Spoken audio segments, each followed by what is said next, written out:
reaction, especially from a lot of white parents, which is that you're telling, in school particularly, that you're telling my kids that we're all racist and you're making them feel bad about their country. How do you respond to that? I would love any of those parents to point out any passage, any argument in the 1619 Project that says anything about all white children are racist or all white people are racist. That's clearly not an argument. No, it does not say that. It doesn't imply that. But it does say either. that it's at the very center of our national narrative. It is.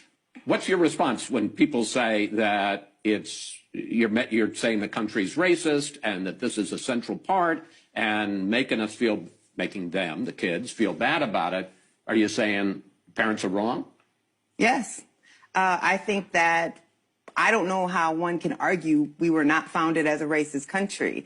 I believe that we were. I believe that the record is clear. If you're founded as a country where black people, because they are black, don't have rights, don't have freedom, if you have a Supreme Court that's dominated by enslavers, 10 of the first 12 presidents dominated by enslavers, our founding fathers dominated by enslavers, if you have these things, the father of the Constitution was an enslaver, the drafter of the Declaration was an enslaver of the Bill of Rights. So to argue that people who were explicitly white supremacists in their writings, I mean, the notes on the state of Virginia says black people are inferior as a race.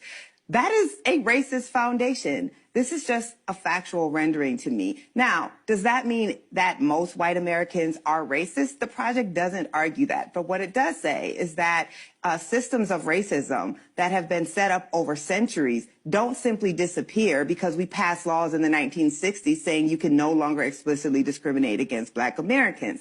What I say in that essay, I'm 45 years old. Until a decade before I was born, it was legal to discriminate against black people in every aspect of American life simply because we were black. And this was in federal law, state law, and local law. So I don't understand how factually anyone argues that we were not a racist country, because we were racist by law for the vast history of our country, for the first 350 years after the colonists landed at Virginia.